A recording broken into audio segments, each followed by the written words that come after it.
Élysée written in a country churchyard की हमने 3 video की हैं। ये हमारा 4th वीडियो है और 3 वीडियोज़ में हमने 1 से लेके 20 तक स्टैन्ज़ाज़ को एक्सप्लेन किया है।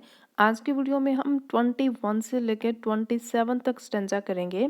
अभी तक के स्टैन्ज़ाज़ में हमने देखा कि पोएट हमारे किसी गाँव में गए हैं और वहाँ के चर्च में एक उनके चर्च के मैदान में वो इधर-उधर टहल रहे हैं और क्या कुछ उनको लगता है उस चर्च यार्ड में जो कब्रें हैं उनको देखकर उनको क्या लगता है उस बारे में हमारा पोएम है।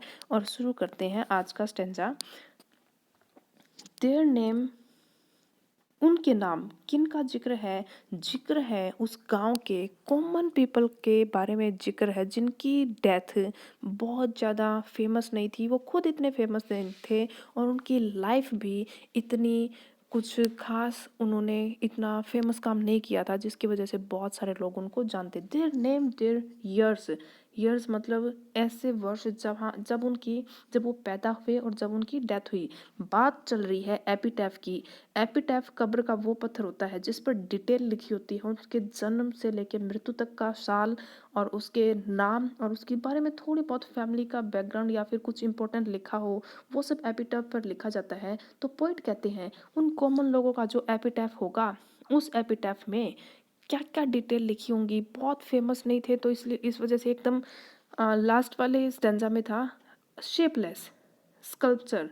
शेपलेस का मतलब है कुछ अच्छी सी उनको शेप नहीं दी गई थी, एकदम सीधा सा कोई भी पत्थर लगा दिया गया था।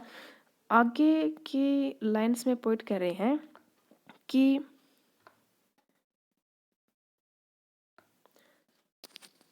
स्पेल्ड, स्पेलिंग लिखी गई बाय द अनलेटर्ड म्यूज, यानी गांव के कोई भी लोकल लोग आए और वो बहुत ज़्यादा एजुकेटेड नहीं थे, बहुत ज़्यादा शिक्षित नहीं थे, उन्होंने कुछ भी लिख दिया, उनके नाम, उनकी बर्थ और डेथ का डिटेल उन गांव के लोगों ने एपिटैफ पर लिख दिया। The place of fame and elegy supply and many a holy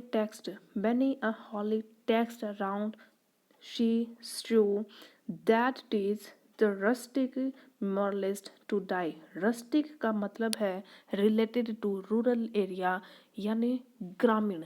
rustic का अपोजिट होगा अर्बन। अर्बन का मतलब होता है शहरी, rustic का मतलब होता है ग्रामीण। पोइट कहना चाहते हैं कि जैसे उनकी गुमनामी भरी जिंदगी थी, गुमनामी भरी मौत थी, ऐसे ही उनका एपिटैफ भी कोई बहुत ज़्यादा अट्रैक्टिव नहीं है।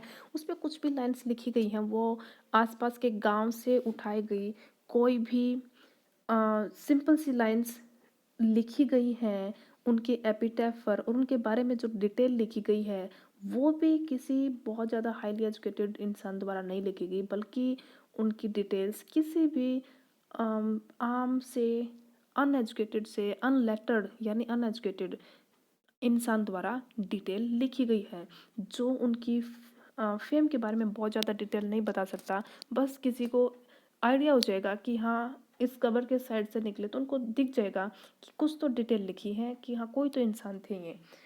फॉर वो टू डम फॉरगेटफुलनेस प्रे, प्रे का मतलब होता है शिकार होना।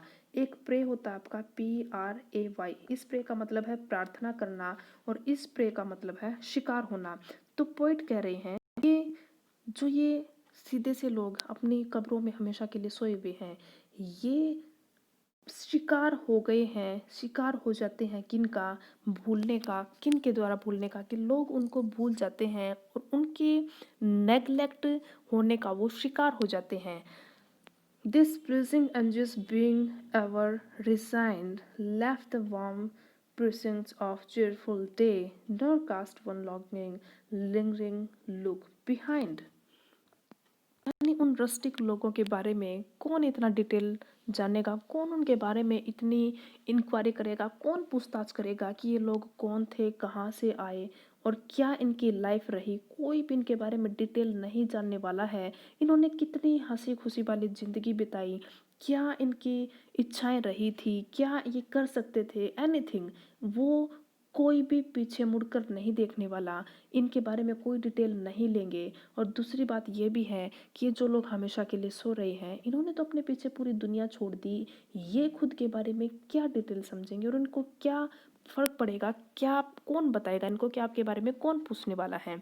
On some fond breast the parting soul relies some fire stops the closing eye requires. तो ये कहना चाहते हैं कि जब इंसान का अंतिम समय आता है, फ़ोन मतलब का कुछ अच्छा लगना, जैसे I am fond of music, मैं म्यूज़िक की आदी हूँ, मुझे म्यूज़िक अच्छा लगता है, यानी सुहाता है कुछ।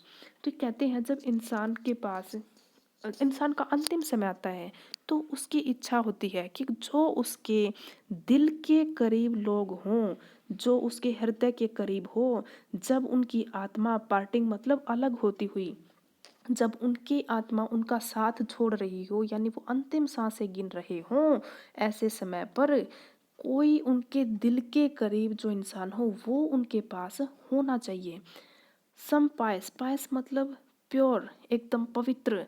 Drops and closing eye requires, closing eye बंद होती हुई आंखें, रिक्वायर्स चाहती हैं, इच्छा रखती हैं, नीड होती है उनकी, यानी जब आखिरी क्षण होते हैं इंसान के, कोई धन दौलत उसके काम की नहीं है, कुछ भी वर्ल्डली यानी सांसारिक उसने जितनी सुख सुविधाएं निपटाई वो भी उसके काम की नहीं है। सिर्फ और सिर्फ उसकी इच्छा होती है कि उसके दिल के करीब जो लोग थे, जिनके साथ उसने अच्छे बुरे दिन गुजारे हैं, जिनके साथ उसका हृदय का अटैचमेंट है, ऐसे लोगों का साथ अंतिम समय में उसके पास होना चाहिए, और जो उसके मुंह में इस पवित्र से पानी की दो बूंदें गिरा दे, और जब उनकी आंखें बंद हो रही हों तो ऐसे लोगों की संगति उसे प्राप्त हो। इवन फ्रॉम द टॉम, ये टूम इसका प्रोनाउंसिएशन होगा, the tomb the voice of nature cries even in our ashes live their wonted fire.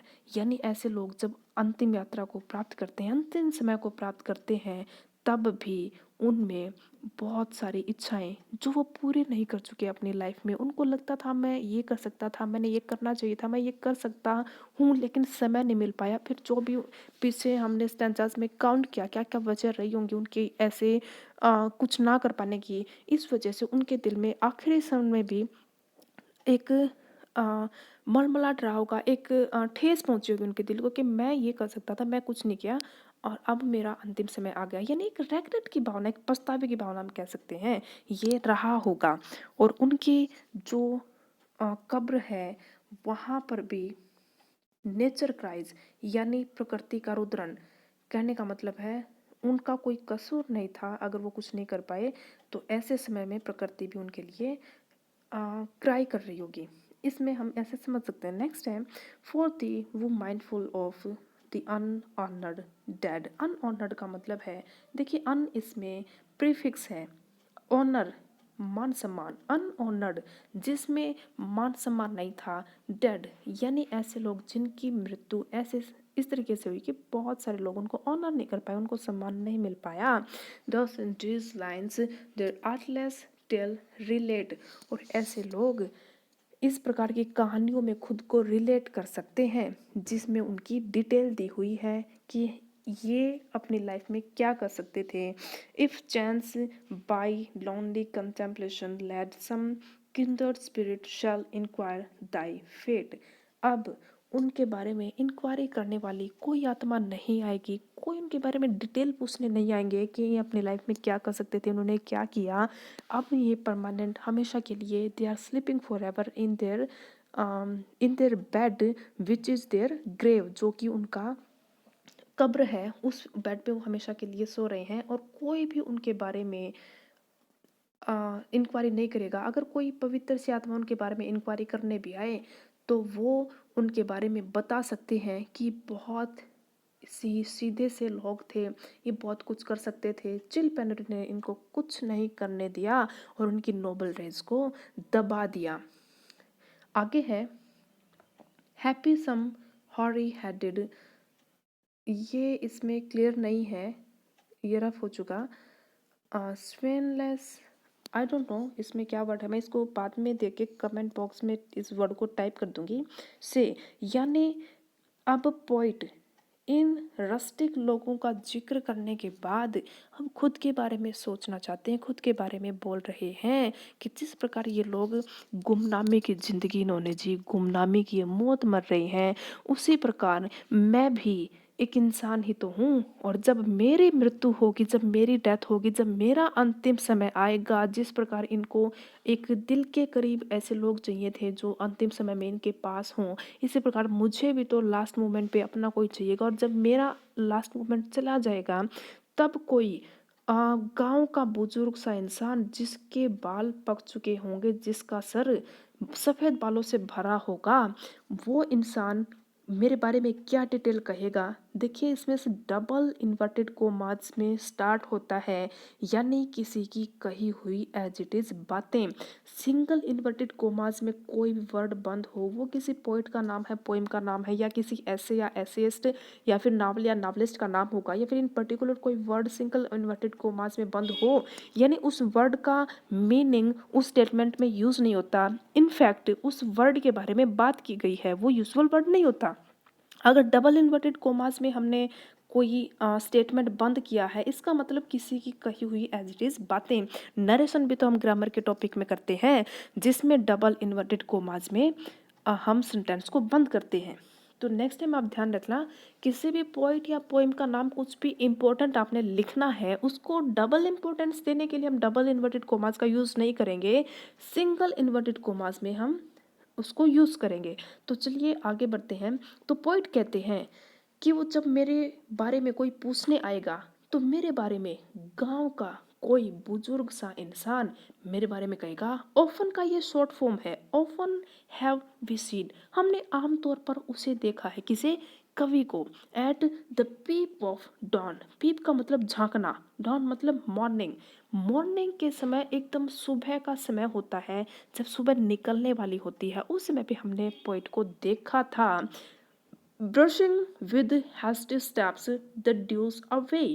Brush करना, यानी आप मान के चलिए, अगर अपने बालों को ब्रश करते हैं, इधर से उधर, उधर से इधर करते हैं ना, इसी प्रकार हैस्टी मतलब फास्ट, स्टेप्स मतलब कदम, द ड्यूज, ड्यूज मतलब आपका ओस की बूंदें, अवे मतलब दूर, यानी जब तेजी से चलते हुए कदमों द्वारा हम घास पर चलेंगे, तब ओस की पड़ी हुई बूंदें उस तेजी से कदमों पर, तेजी से चलते हुए कदमों की वजह से ओस की बूंदें इधर उधर छट जाती हैं।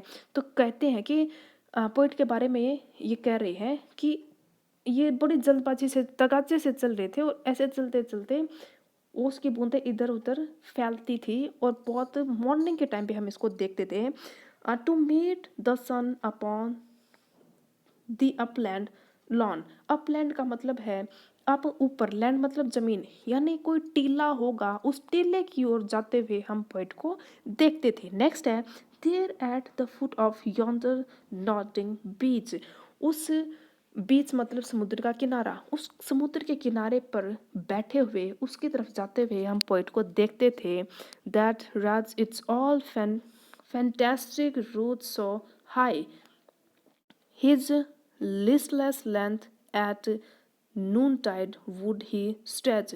यानी जल्दी जल्दी से चलते हुए कदमों से हम पोइट को वहाँ जाते हुए देखते थे, और अपलैंड की तरफ वो जाता था, और वहाँ अपने शरीर को स्ट्रेच करता था। यानी स्ट्रेच करने का मतलब है थोड़ा बहुत एक्सरसाइज करना, कि बाजुएं फैला के और अपने लेग्स को फैला के वो एक्सरसाइज करता था।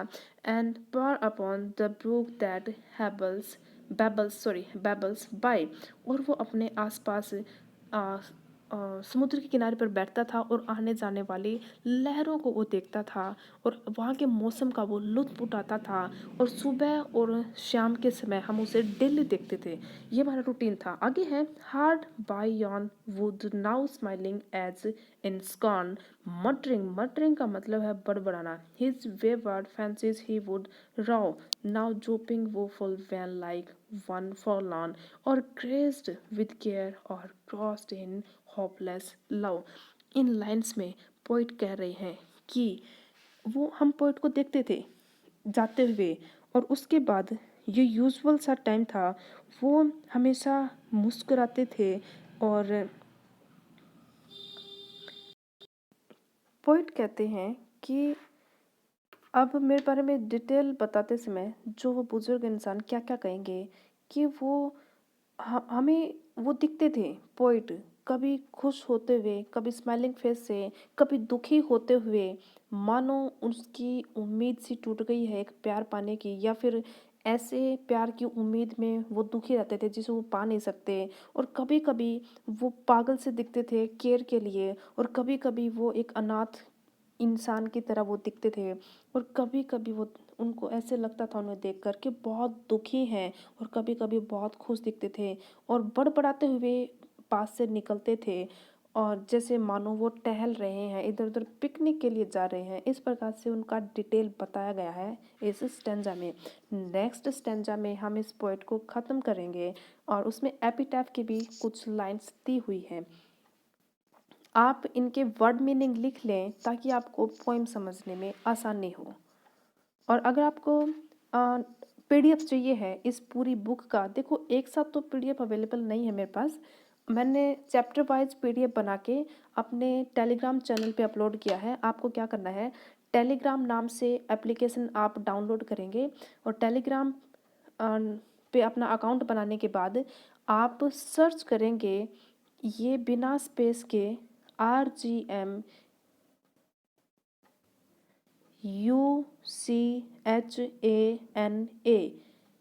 ये बिना स्पेस के आप लिखेंगे तो आपको एक चैनल मिलेगा, और उस चैनल पे आपको पीडीएफ मिलेंगे सभी चैप्टर्स की। या फिर जिस नाम से अपना यूट्यूब चैनल है इंग्लिश डिपार्टमेंट, इस पूरे नाम से आप डिटेल में सर्च कर सकते हैं, आपको अगर पीडीएफ अभी अगर चाहिए तो।